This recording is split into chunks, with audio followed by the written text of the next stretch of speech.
Salve galera do canal Ônibus na Veia, beleza? Edmilson aqui trazendo mais um vídeo pra vocês e hoje, olha a presença ilustre que eu tenho aqui, ó. Jogada dupla, viu pessoal? Olha só nata, só talento, pessoal. E hoje nós vamos bater um papo aí, um papo de motorista em Portugal. Hoje é com meu amigo Ale, obrigado por me receber aqui, cara. Você é excelente. Júnior, o Júnior aqui, que o nome dele é difícil de falar, pessoal. Eu já sabia como ia dizer Júnior, eu ia dizer Serifo TV. Serifo TV. Rede TikTok, exatamente. Instagram, só procurar lá, gente, Serifo TV, muito bom. E o meu amigo aqui? O meu oficial Ale Damasceno, e no YouTube é apenas Ale Damasceno. Tá lá, tem vídeo, conteúdo toda semana. Se inscreve lá, dá aquela moralzinha pra nós. Então vamos lá, você veio de São Paulo? Sou de São Paulo, da Zona Norte, de Jaraguá. Jaraguá.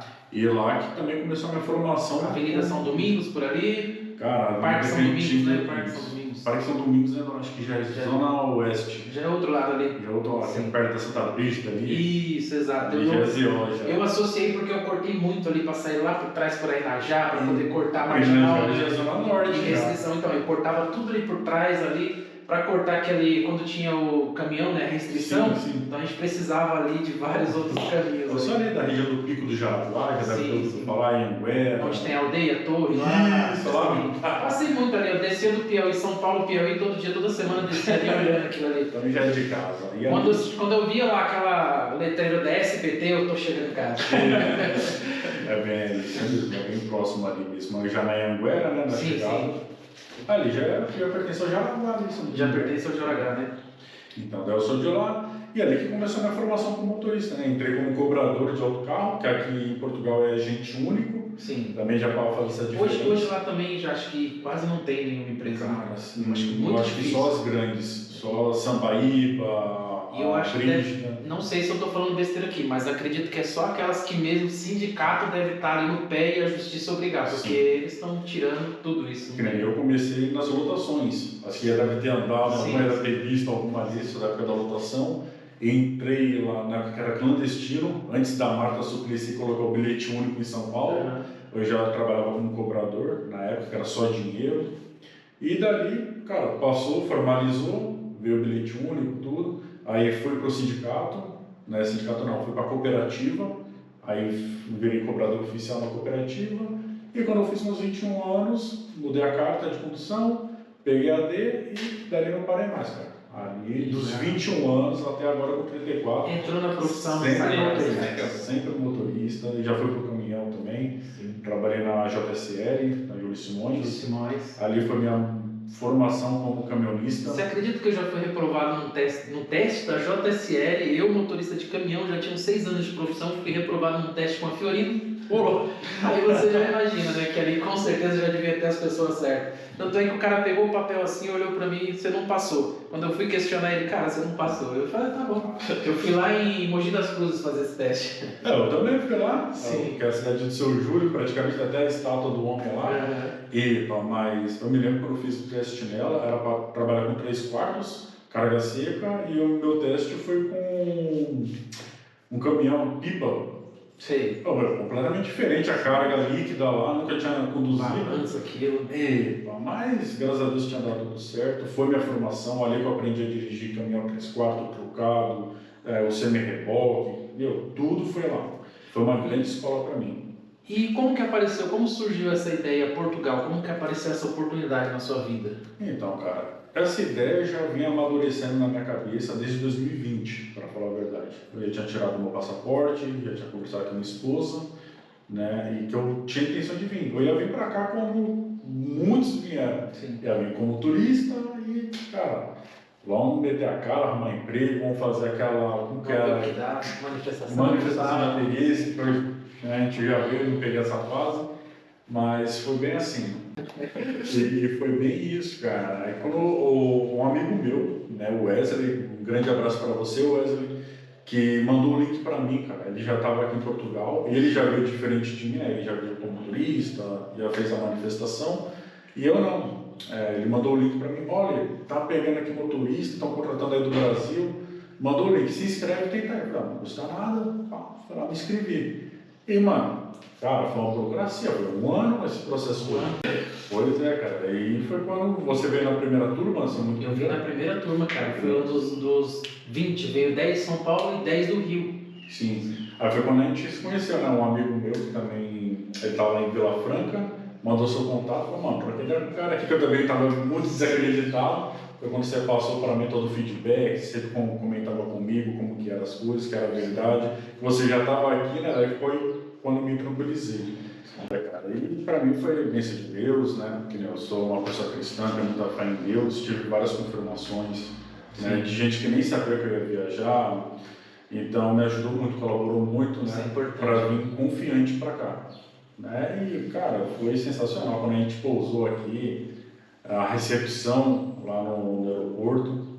Já teve aquela complicação, né? Que quando a gente chegou, a gente teve que passar lá pelo antigo CEF, né? O temido CEF, a gente já meio que tremendo na base, já tinha o contrato de trabalho na mão, tinha o visto, tinha tudo, mas mesmo assim, eu lembro que na época eu passei, aí tinha mais 4 colegas comigo, os 4 ficaram agarrado lá. Eles pegaram para fazer perguntas. Pegaram pra fazer e perguntas. Olha que era uma empresa grande que estava ali cuidando. A gente tinha aquela tranquilidade, qualquer coisa os caras tá lá fora, vai resolver. Imagine, mesmo assim ainda deu aquela apreensão ali. Comigo, só perguntou para mim o que eu vinha fazer. Eu falei, eu vim aqui para morar, já tenho trabalho, e tem a cara com um contrato de trabalho. O cara olhou, você vai trabalhar na empresa X, né? Eu falei, sou. É nela mesmo. Tá bom, então bem, gosto. E hoje você já se adaptou, está tranquilo, já tem domínio 100% do... É aquela coisa, né? Quando a gente chega, aquele baque, aquela diferença de tudo, a gente também não quer que as coisas dê errado, mas depois de um tempo eu vejo que a maioria das pessoas, dos colegas, já se adaptou, já entrou no ritmo. Né? Sim, sim. Hoje, né, nós que já estamos aqui já tem mais de 2 anos, também não tivesse se adaptado, pelo amor de Deus. E, pelo amor de Deus. Tem muita gente que não, cara. Por incrível que pareça, eu conheço muita gente aí que... Eu acho que assim, a Lê tem um entendimento assim, que a pessoa tem que entender que cedo ou mais tarde ela tem que ceder certas coisas e entrar no ritmo de onde ela está. Não adianta eu chegar aqui, por exemplo, eu chego aqui, o Júnior já mora aqui, a gente vai já ver a história do Júnior também, mas ele mora aqui com certeza há mais tempo que eu, vamos supor. E aí, de repente, eu quero continuar sendo aquela pessoa que eu era onde eu morava em São Paulo. Eu não estou no mesmo lugar, eu não estou no mesmo meio social, nas mesmas pessoas, então não tem como. E tem pessoas que ainda batem nessa tecla, a pessoa não quer mudar, ela quer ir para outro ambiente, mas ela quer continuar com as mesmas atitudes e ações que fazia onde estava. Isso não faz parte do progresso, do processo natural seu de se adaptar a um local. Então não adianta. Eu não preciso ser, de repente, que nem eu vejo, tem muito colega que brinca com sotaque, né? Eu falei, eu nunca aprendi a imitar o sotaque português. Tem muito colega que brinca e sabe imitar, sabe? Tipo assim, mas eu não sei. Então esse tipo de coisa eu falo, mas eu não preciso fazer isso, tranquilo. Mas eu estando aqui, eu preciso me importar e me comportar como as pessoas daqui se comportam. E tem muita gente que não aceita isso, quer bater na tecla de que não, aqui é isso, aquilo, aqui é aquilo. Cara, fazer o quê? A gente tá num local que a gente veio pra cá, então a gente tem que acompanhar a história, né? É aquilo, nós somos visitantes. Exatamente. E eles nos acolheram, abriram a porta para nós. Exatamente. Nós devemos respeitar eles, a cultura deles, o modo deles, porque se a gente quisesse continuar sendo o que nós éramos lá no Brasil, ficar sendo no Brasil. E esse é o meu pensamento. Alguém pode até discordar de mim, mas cara, eu nunca fui na tua casa, Edmilson. Você tem suas regras, você tem o seu jeito de viver na tua casa. Eu vou chegar na sua casa como visitante. Não pode sentar ali, não vou sentar ali. Exato. É que a gente tem hora para almoçar, vou almoçar no teu horário.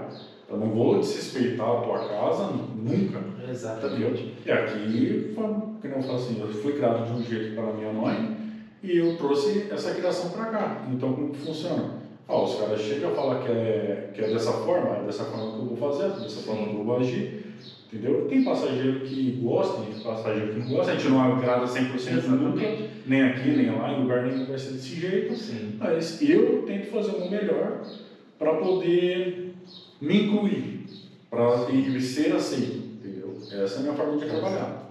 E qual a dica do Ale aí para quem está lá no Brasil e hoje vê a gente aqui conduzindo e a pessoa de repente... Eu gosto de sempre dizer para as pessoas que não é só a questão financeira, tá, gente? É a questão de você viver uma outra experiência na sua vida. As pessoas que hoje estão no Brasil, eu recebo muitas mensagens de pessoas que falam, eu queria ir para aí, eu queria dirigir aí, queria fazer isso.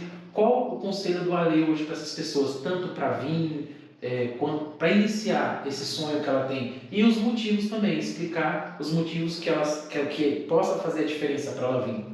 Cara, antes de tudo, a pessoa, cara, se ela tá no Brasil, ela quer vir pra cá, tem que ser uma pessoa de atitude. Cara, não adianta você só ficar sonhando.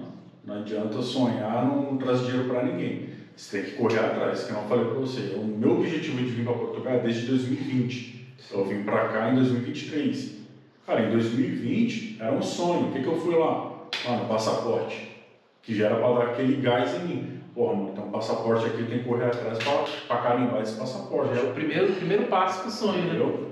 Não adianta nada você ficar sonhando acomodado, você tem que ir pra cima, tá ligado? Então já foi esse o meu primeiro sonho. O segundo, agarrar as oportunidades.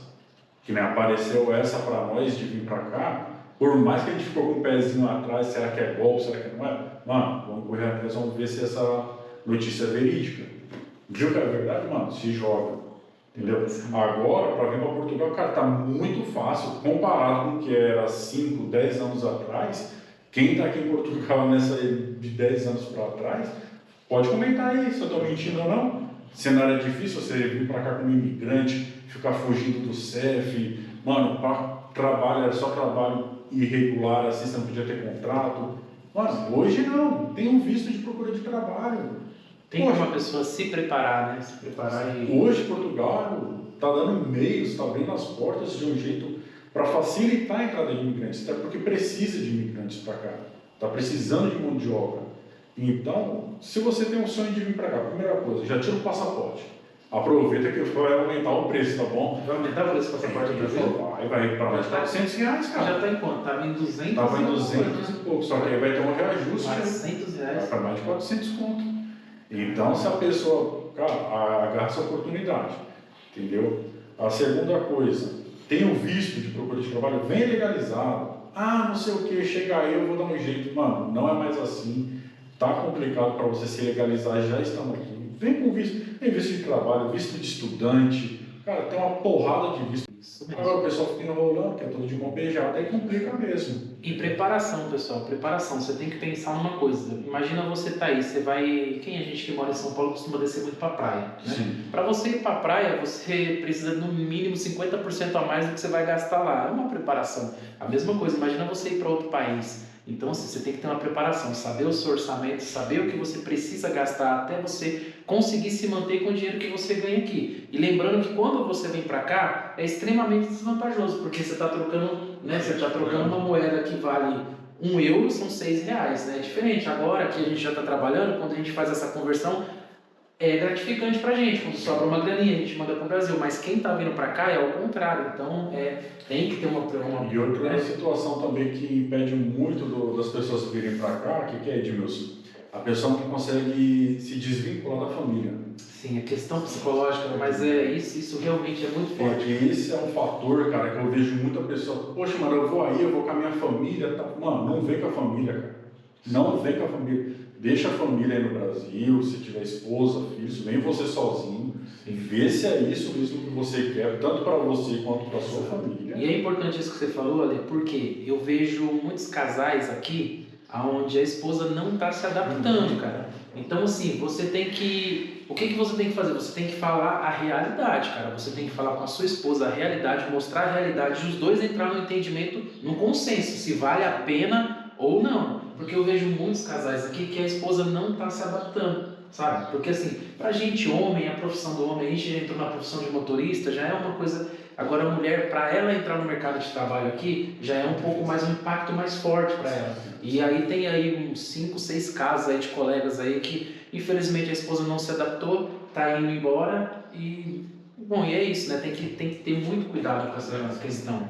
É por isso que eu dou esse conselho, cara, se você não tiver condição de você ficar pelo menos 6 meses, eu sei que é difícil. Eu larguei minha família no Brasil, a gente ficou 7, 8 meses um longe do outro. Perdi aniversário da minha filha, da minha esposa, da minha mãe, perdi tudo, cara.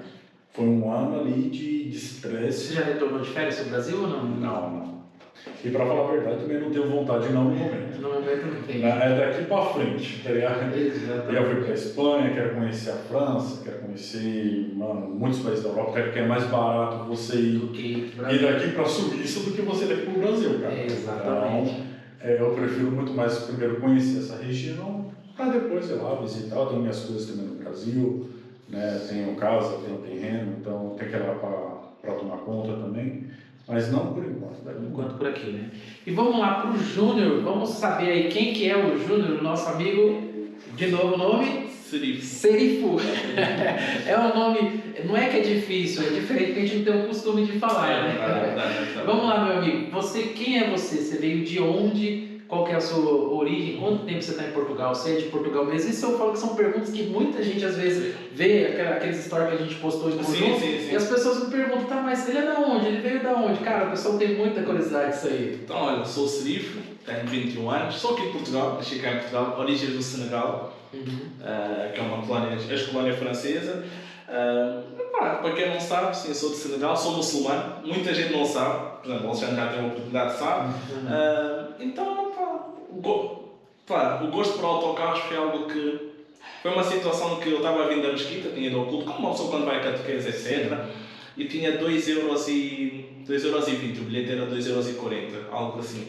Eu perguntei, pá, sou motorista, boa tarde, olha, só tem 2,20€, acha que eu posso passar? Ele disse, não, tu não vais comprar bilhete, vai. E desde aí eu comecei a andar com a pessoa todos os dias. Era o mesmo autocarro, eu tinha chapa fixa naquela altura. Era a mesma chapa aqui, de Odivelas para a Mesquita e Mesquita a Odivelas. Então apanhava-o toda a hora. Depois comecei a ver e tal, tão fixe, uma coisa tão grande a conduzir. Então foi esse, ao longo do tempo, foi começando a ter esse gosto por autocarros. Entretanto, comecei o TikTok. Tive uma situação da minha vida na qual eu ausentei de muita gente e comecei o TikTok. Mas o TikTok não foi focado para autocarros, foi focado a fazer perguntas na rua, chegava, então, o que é que gosta disto, gosta daquilo, etc. E fui ganhando um bom público. Até que começou a aparecer o Du. Eu disse, caraças, este brasileiro é muito bom, faz muitos vídeos. Então um dia que eu mandei mensagem, disse, eu gosto muito do vídeo, será que um dia eu podia fazer uma viagem contigo? Eu disse, claro, vai. E a minha primeira viagem foi pela JPG quando ele estava lá. Depois daqui para a Leiria, foi uma coisa que eu fiquei de boca aberta, porque era algo que eu nunca não tinha experiência daquilo, como é que era ficar tanto tempo numa autoestrada, a conversar. E ele deu-me conselhos que até hoje eu levo para a minha vida.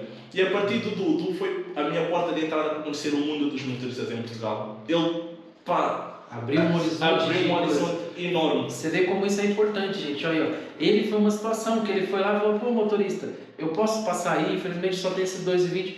O motorista podia ter chegado e falar, não é problema meu, não deixaram. Mas você vê que o motorista falou, não, pô, beleza, entra aí e tal. Isso já trouxe a atenção dele para aquilo, para aquela máquina que o cara estava conduzindo. Quando eu era pequeno, eu também, assim, como nasceu a minha interação com o ônibus? Eu era pequeno, eu viajava com a minha mãe fazia muito São Paulo, Piauí, né? As coisas ficavam ruins em São Paulo, minha mãe levava todo mundo para o Piauí. E aí na casa da minha avó, no Nordeste, não faltava nada, porque lá plantava tudo, então ali não ia faltar nada. Então minha mãe sabia que podia voltar para São Paulo e os filhos estavam no Piauí, era eu e a minha irmã que era pequena. E cara, ali, eu ia ali, tinha aqueles banquinhos que no Nordeste chamam de tamborete, tinha um do lado dos motoristas, e eu falava, posso ficar sentado aqui, eu pequenininho, pode. Ali começou a nascer a minha paixão, sabe? Ficar olhando aquilo ali, os quilômetros passando, como isso é importante. A nossa foi parecida, a minha também foi por questão da atenção do chofer também, do motorista. Então, você vê como faz a diferença. Eu estudava no bairro da Lapa, lá na zona oeste de São Paulo, era de Jaraguá, e era na época da Brasil Luxo, aqueles autocarros antigos, aquele branco que só tinha aquela tarja vermelha do lado e ia fazer a linha. E tinha aquele autocarro motor dianteiro, e o chofer sempre, chega aí e tal, aí eu pegava a amizade com o chofer, conversava, eu era miudinho, né, eu era miúdo, deixava sentar ali no capô do motor, e fazer a viagem inteira de conversa com o motorista, cara. Isso é muito ia pra escola, e aí aquilo foi me incentivando, porque eu falava assim, quando eu crescer, também quero ser motorista, porque eu via que aquele cara era um cara nota 10, um cara fiche, eu falei assim, mano, eu quero ser igual ele. E daí, eu falei pra você, eu nunca tive outra profissão. Sempre trabalhei com transporte. E você, hoje, você trabalha com o quê? Hoje em dia eu trabalho no aeroporto. Sim. Muita gente diz que eu trabalho na Flix. Piloto de avião? Ainda não. Quem quiser ir para o Brasil é só falar comigo. Não piloto, ajudo pessoas de mobilidade reduzida, pessoas que não conseguem andar durante longas distâncias, ou dessas pessoas. E de vez em quando vou fazer um trabalho na Flix, que é uma coisa que realmente eu gosto. E eu gosto sempre de interagir com o público, é algo que eu gosto muito. E quando abriu esse horizonte com muitos motoristas, onde conheci o Alexandre, onde conheci o Edmilson, onde conheci outros muitíssimos outros motoristas, aí eu incentivei mais pelo gosto, pelo motorista. E é algo que eu digo sempre, eu quando viajo com o Alexandre, quando viajo com o Dua, quando viajo com outro tipo de motorista, não é sobre autocarros que eu quero falar, não é que eu quero falar, é sobre o que é vida. Os erros que o Alexandre já praticou no passado, ele vai me dar esses erros para eu poder aprender e corrigir. Exatamente. Para eu conseguir seguir a minha vida pela frente. Porque o que ele passou é o que eu vou passar. O que a Edmilson passou é o que eu vou passar. Então, esses conselhos que eu quero. No momento falamos sobre autocarros, dizemos muitíssimas palavras para aturar os passageiros, mas o mais importante é eu poder aprender com qualquer tipo de pessoa, com qualquer profissão, o que é que eu posso esperar mais à frente. Porque a vida é um desafio. E eu acho que esse é o melhor e o maior ensinamento que a gente pode ter. É a lição da vida, a escola da vida. Exatamente. Isso traz um conhecimento enorme. Isso. Então foi aí que o gosto foi.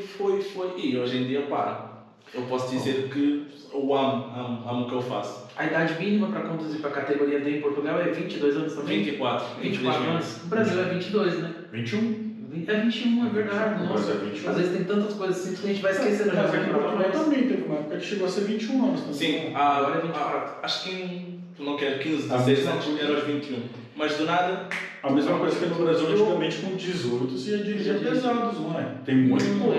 Tem muito pouco. Mas eu acho que isso é uma medida que vai contra até. Porque hoje o que acontece? A categoria de caminhão hoje, de ônibus e tudo, autocarro, que não é só aqui, é no Brasil, é aqui. Hoje existe um déficit muito grande por culpa das empresas até, sabe? Mas o que acontece? A nossa geração está acabando, cara. É a última geração de motorista que vem. E aí tá surgindo pessoas, claro, como o Júnior, que tem o amor pela profissão e fala, eu quero fazer isso. Mas é muito pouco. É muito pouco para assumir a demanda que o mercado precisa. Você entendeu? Então, assim, eu acho que uma medida dessa, elevar a idade de 21 para 24, acaba dificultando mais. Muito. Vai faltar profissional no mercado, você entendeu? E é o que eu falo. A área de motorista hoje está em colapso no mundo inteiro. A pandemia tirou muitas pessoas mais velhas do mercado de trabalho. Sim. E a galera nova, essa nossa que está segurando as pontas, 20, vamos lá, 30 anos a 40 anos, está segurando as pontas. É uma geração que está hoje segurando as pontas. Já não é suficiente. E a próxima geração, que é a geração do Júnior, não tem gente suficiente, porque não ele é 1 em 100 que tem a vontade e o amor pela profissão. Então você vê que isso é uma coisa que o governo deveria pensar um pouco mais, né? E rever essas leis. Eu concordo que até 20, 21, eu acho que por questão da maturidade, porque conduzir vidas é uma coisa complicada. Conduzir vidas, vida não tem preço. Sim, entendeu? Então às vezes assim, da mesma forma que você vai entrar numa viagem, você olha para o condutor ali e vê se ele está tendo atitudes corretas. Sim. Então sim, isso só vem com a maturidade. Então 20, 21, eu acredito que é uma idade boa para começar, sabe? Eu acho que as empresas deveriam pensar nisso aí, né? Então hoje você está ali praticamente só esperando chegar na idade para... É só isso, infelizmente ainda não... Eles querem voltar a meter nos 21, até que a lei seja aprovada. Tomara que volte. Já sou o boi. Portanto, vai ser um prazer ter você passando no perfil com a gente. Já aprendeu a chamar na seta. Já aprendeu a fazer um jogo de luz? Já. E eu até hoje eu não sei fazer aquilo direito. Às vezes eu fico vendo o Du fazendo, eu fico, caramba. Aí eu fico imaginando na minha cabeça ele lá. Não é possível, mas eu acho bonito, cara. Mas o cara que tipo, me inspirou também para poder fazer jogo de luz foi o Du, cara. Então eu ficava vendo o vídeo dele. Mano, vou tentar fazer também. Mano, vamos brincando. Eu tenho uns amigos caminhoneiros no Brasil que eles instalam alguma coisa lá que faz o jogo. Tem hack até pra isso, cara. Tem, cara. Se você sabe disso, comenta aí qual que é o hack aí, qual que é o aparelhinho aí. O cara faz um negócio bacana, um negócio pisca ali sincronizado ali, bonito, cara. O Du, por acaso, quando ele começou... E a partir do Du, muitos motoristas começaram a fazer. Mais uma vez, foi uma coisa nova que ele trouxe, que dá para ter uma união entre todos os motoristas. Sim. Há muitas vezes, porquê a rivalidade entre o motorista da Rede Express e da Felix? É tudo uma profissão. Ele só quer levar um passageiro do ponto A ao ponto B. Sim. O passageiro não quer saber se é Felix ou é Rede Express, só quer saber da sua segurança, e o motorista quer levar os seus passageiros segurança do ponto A ao ponto B. Cara, e eu fico muito feliz quando eu estou na estrada, que eu vejo um outro condutor, um amigo, passa por mim, levanta a mão, cumprimenta, dá um jogo de farol. Isso demonstra um respeito muito grande. O cara fala, opa amigo, estou aqui, eu estou vendo, você está me vendo. Tá. Isso demonstra um respeito muito grande. Porque ele falou, não existe concorrência entre a gente, não é a profissão, cara, é um ajudando o outro. Às vezes a gente, é muito legal, a gente chega numa rotatória, numa rotunda, quando chama aqui, o outro vem, segura para você passar. Cara, essas coisas eu acho sensacional. Às vezes você tá na autoestrada, o colega vem saindo, você vem, segura outra parte, volta. Cara, essas coisas, isso que eu acho que é a essência do motorista. Como no Brasil, não sei se já pegou estrada no Brasil. Sim. Cara, ali é uma coisa, eu acho que a estrada é você confiar no jogo de sinal da outra pessoa, quando você tá ali, aí o colega tá ali indicando com a seta ali se você pode ultrapassar ou não, e às vezes você vai, quando o colega sinaliza, você joga, aí você fala, cara, mas é incrível isso. O cara é um profissional e eu confiei no ato dele, numa coisa. Ou até mesmo quando o cara tá vindo na mão oposta, né, de você, ele dá aquele farol, já sinalizando que lá atrás tem alguma situação, você vai andando mais brando, porque lá teve alguma situação. Esses dias, graças a Deus, aqui em Portugal, eu tô reparando que eles também fazem muito isso. Esses dias aqui, perto de casa aqui, nós já chegando aqui próximo da garagem, aí o cara bateu no poste, o poste caiu, atravessou, cortou a via toda. E aí os carros que estavam vindo, que conseguiram passar antes do acidente, repararam, e estava todo mundo passando e dando sinal de luz. Aí você com outro carro, você já, de alguma maneira... Trecho Nordeste, cara, uma coisa que ajudava muito, 2 sinais, cara, que ajudavam muito. Às vezes você chega assim num trecho que tem muita curva, muita serra, que a gente sabe que pode dar acidente. 2 sinais que a gente fazia sempre no ônibus. Primeiro é esse aqui, vamos supor, o colega já entendia, tá tudo livre, vai, pode ir embora que tá tudo livre.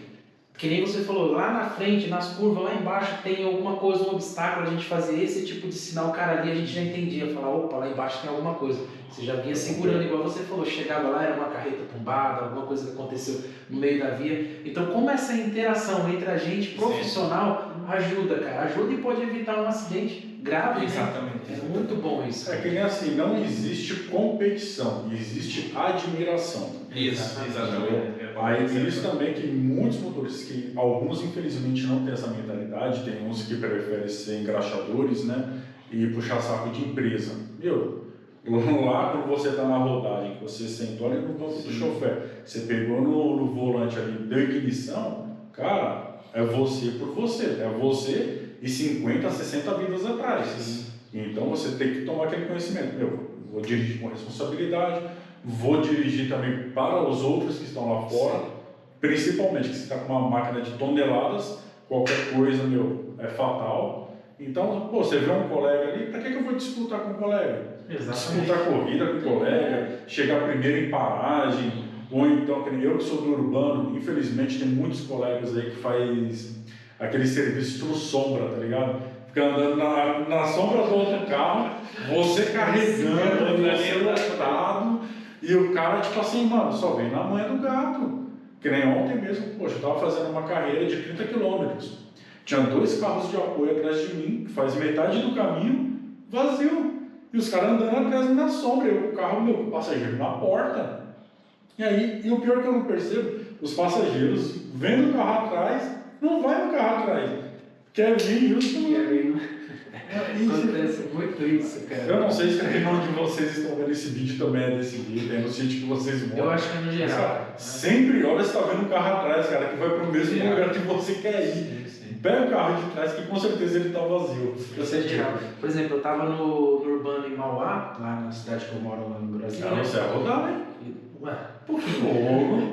E aí, são 400. E lá é engraçado, porque lá é o que você falou. Por exemplo, vamos pegar a avenida principal, a Avenida Barão de Mauá. Cara, passa ali praticamente 10 linhas no sentido centro. Então, o bairro a gente até entende que a pessoa vai pegar o ônibus que vai sentido bairro. Mas sentido centro, todos vão para o mesmo lugar. E acontece o que você falou, você vem lotado de pessoas, 4, 5 colegas lá atrás, e a pessoa para, e você tem que parar, porque senão depois ela liga na empresa, reclama, fala que passou por ela, não passou, e isso aí, ela alega que aquele é mais fácil para ela e que isso, então para você... Só que aí é engraçado, né, que quem tá dentro do outro carro te xinga porque você parou, porque você já tá cheio, não, já meio...